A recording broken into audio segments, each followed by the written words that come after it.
This week I'm going to be playing around with molding and casting. I have a few big projects coming up soon and they're going to require a lot of little bits and pieces. So rather than building these by hand every single time, I decided to make a few masters, pour some molds and cast a whole heap of replicas. This could be a great way to mass produce elements for your terrain builds that'll just help you cut corners on some bigger projects. I'm sure by some of these builds you'll be able to tell what I have coming up, so let me know in the comments if you can guess a few of my builds in the coming months. But for now, let's get started on our masters. For this, I'm grabbing out some foam board and starting to carve in some designs. I'll be cutting these in with a knife and then scoring them even deeper with a pen, or in this case, a compass. This first piece is going to be some window frames.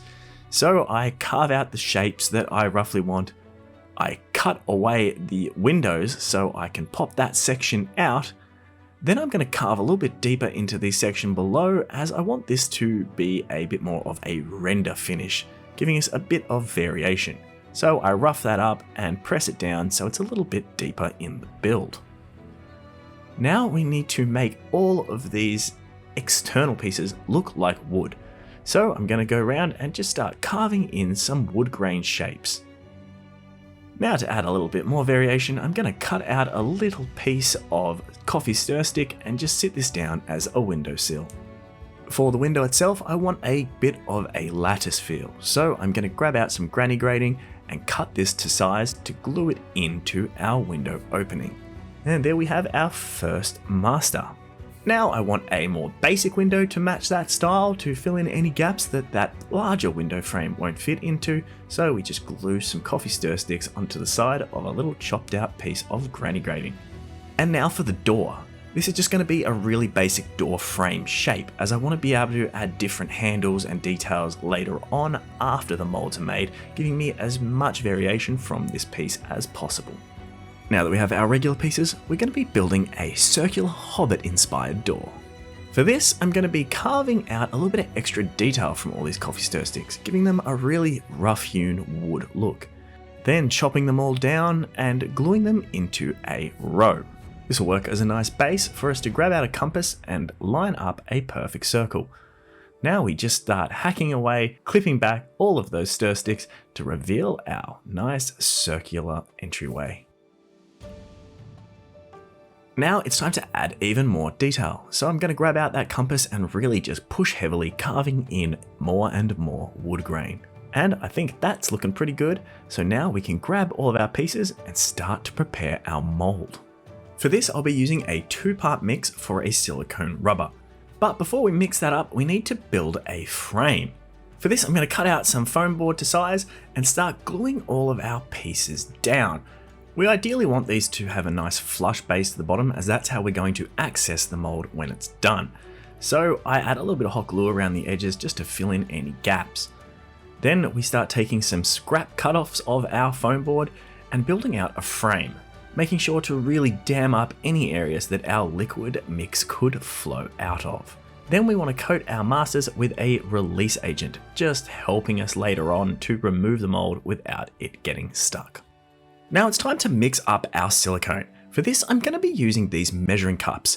Having these cups with measurements on the side really just helps me to make sure that I get a 1-to-1 mix. You want to make sure you get your mix correct, otherwise these molds just won't work properly. Once it's mixed up nicely, you pour it out over your masters, letting it spread out into all the details, trying your best to avoid bubbles, which I didn't do all too well.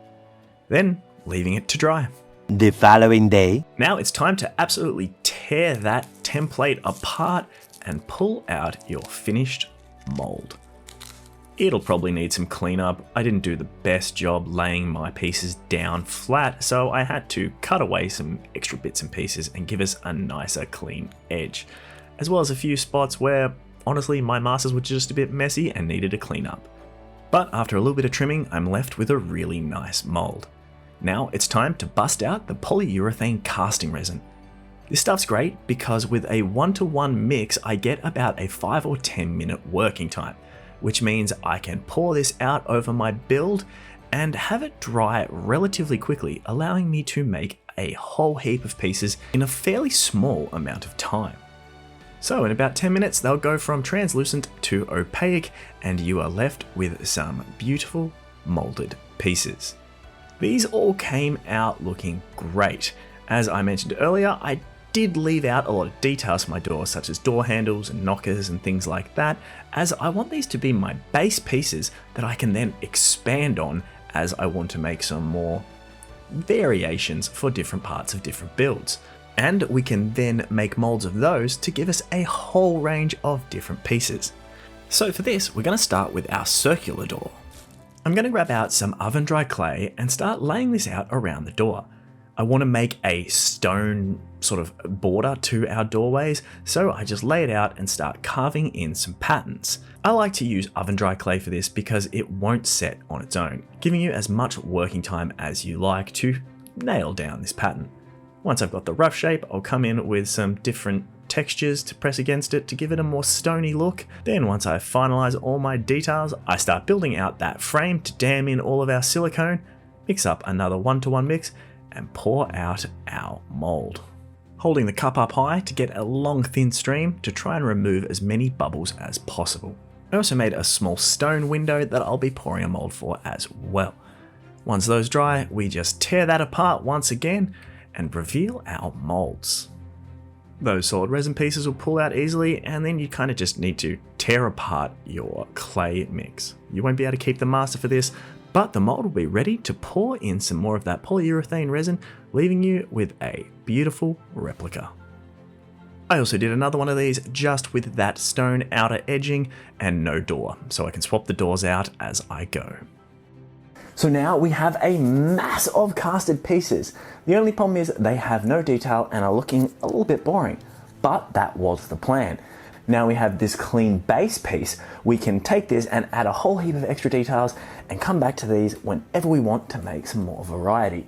So from here, what we're going to do is add some door handles and maybe a little knocker. Firstly, I'm going to grab out this little random bead that I have in one of my bits boxes that looks kind of like a door knocker, and glue that to the center of one of these main door pieces. Now I want to add door handles. For this, I'm grabbing these little links from jewelry chain and gluing them in place where I want my handles to be. Then grabbing out these tiny little glass beads that fit in perfectly. So with a little bit of extra glue sitting in the middle of those jewelry chain connecting pieces, I can just drop these in place and we're left with a really nice looking handle. Once this is dry, we take those outside to give them their first layer of paint.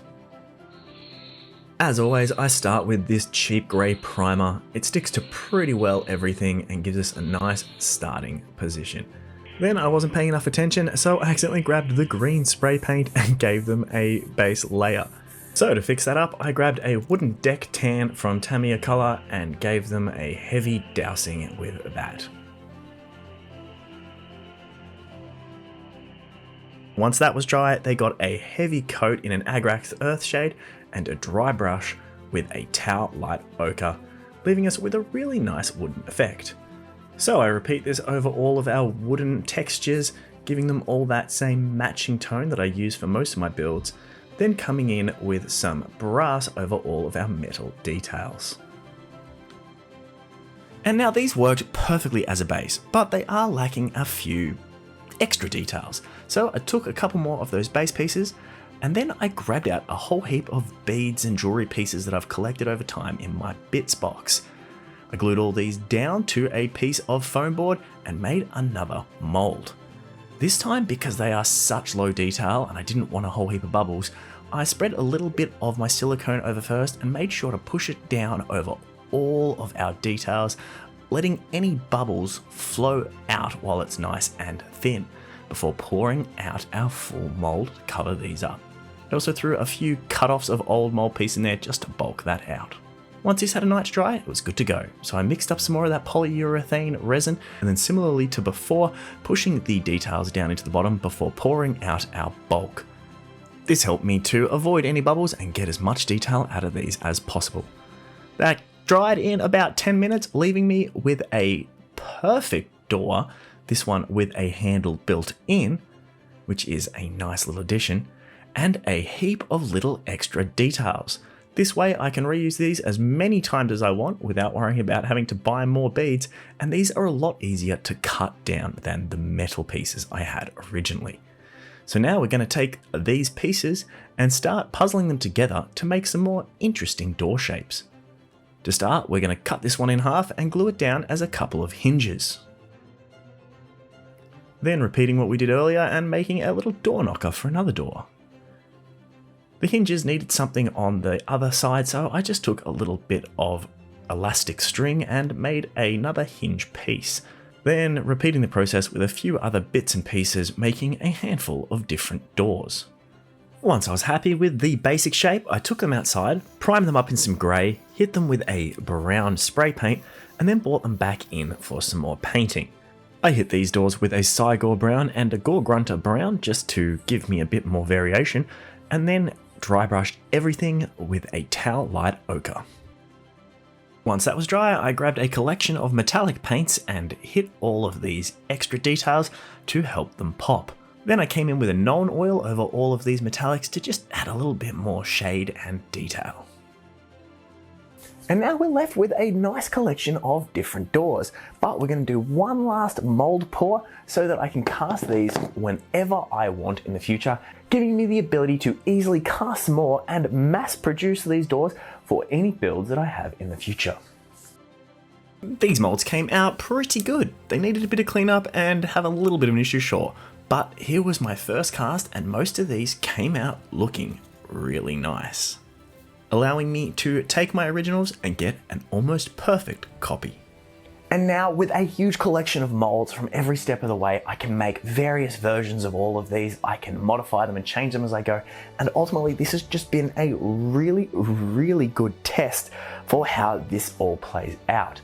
Obviously, I have a lot more room to grow and get better at this entire process, but with every single mold, I'm getting just that a little bit better. Eventually hoping to be able to mold some of my bigger pieces so that we can sell the cast out and you guys can pick up some of my builds yourself. I could package up little collections of these that you guys could get to use in your own builds at home. But for now, I am left with a huge collection of doors and windows that can play into just about any build that I do going forward to cut out a whole heap of time when I need to rush something onto the table, or to just help theme everything together. And in the next few episodes, you're going to see a lot more of these getting used in a heavily detailed, beautiful building set that we have coming. This is something I've been working on for a while and I can't wait to get it on the table. And I'm guessing you guys can probably tell by one of the builds in particular today what we're going for. Or at least a rough idea of it. Until next time, never stop making stuff.